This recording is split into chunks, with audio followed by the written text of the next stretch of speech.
Esprit au bout du village, épisode 6. La hutte du chaman.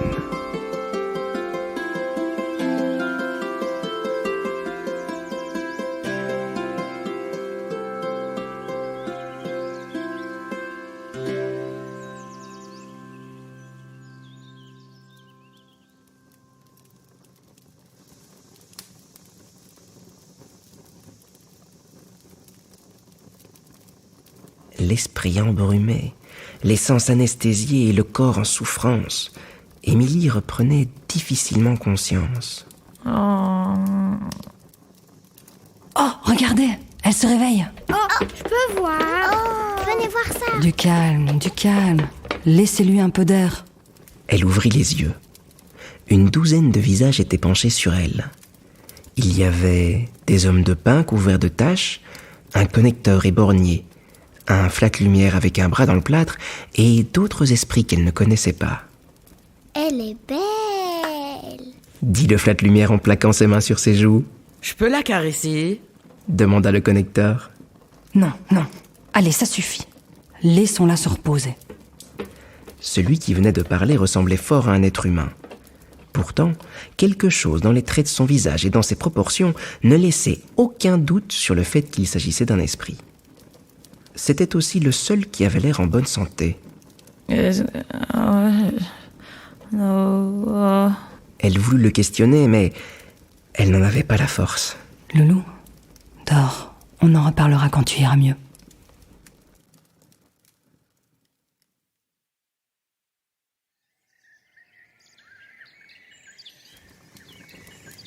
Le lendemain, Émilie se réveilla avec bien plus d'énergie.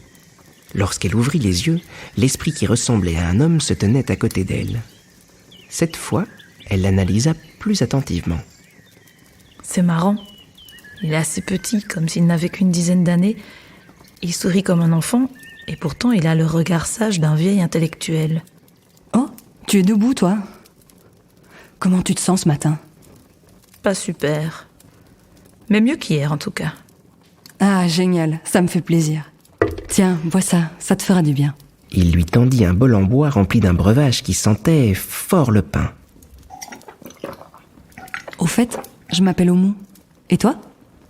Émilie.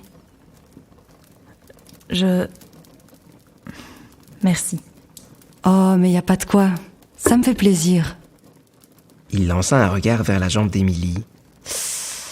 Tu ne t'es pas raté sur ces lumières, hein? Voyant le regard interrogateur de son invité, Oumou continua. Les lumières, tu sais, c'est le nom des fleurs sur lesquelles tu t'es piqué. Ah, oui. Je savais pas qu'elles étaient empoisonnées. Elle fut soudain envahie par une puissante tristesse qui fit s'effondrer ses épaules comme si elle pesait tout à coup 20 kilos de plus. Cet endroit était tellement génial. J'ai cru qu'il y avait rien de dangereux ici. J'ai cru que j'avais trouvé un monde parfait, loin de l'hypocrisie des hommes. Un monde où je pouvais être moi, juste moi, et profiter de tout ce qui m'entourait. Quelle idiote. Oumou hocha la tête quelquefois. Mais sais-tu ce qui vit sous les lumières? Non. Eh bien, sous les lumières, il y a des centaines, non, des milliers d'espèces d'insectes et toutes sortes de minuscules esprits. Ailleurs dans le monde, ils sont en permanence en danger. Certains les mangent, d'autres les écrasent, même sans le faire exprès. Mais pas sous les lumières, c'est ça? Exactement. C'est vrai que les champs de lumière sont dangereux pour les grandes créatures comme toi et moi. Mais ce qui est dangereux pour nous est un refuge pour eux. C'est le seul endroit où ils peuvent vivre sans se défendre en permanence. Émilie ne savait pas trop quoi répondre. Je n'avais pas vu ça sous cet angle. Pour être honnête, je me sens quand même un peu perdue. Tu es sûre de ne pas avoir de foyer? Peut-être que là d'où tu viens... Oh non, sûrement pas. Je déteste le village d'où je viens. Non, je croyais que c'était ici, mais j'imagine que je me suis trompée. Eh bien, dans ce cas, tu as toute ta place ici. Omu ouvrit grand les bras, invitant Émilie à regarder sa maison. Chez moi, je m'efforce de créer un foyer pour tous ceux qui n'en ont pas. Les malades, les blessés, ceux qui ne peuvent pas vivre par eux-mêmes et puis tous les égarés. D'ailleurs, je vais devoir aller m'occuper des autres. Mais ne t'inquiète pas, tu peux rester ici aussi longtemps que tu le veux.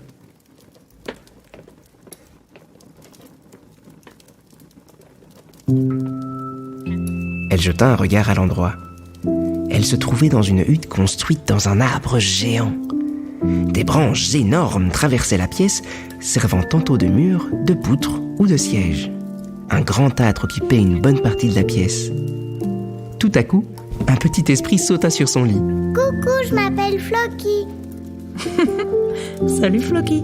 Je peux te faire un câlin? Sans attendre la réponse, Floki se jeta dans ses bras.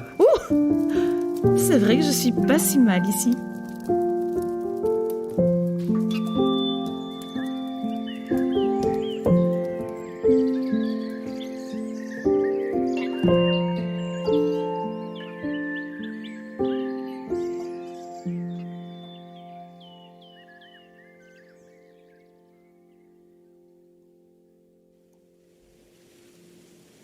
Cette histoire n'est qu'une toute petite partie de l'univers d'Esprit, Graines de rêve.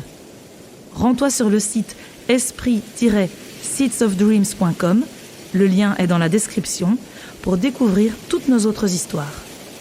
Pour soutenir notre projet, rends-toi sur notre page Patreon, Esprit-Seeds of Dreams.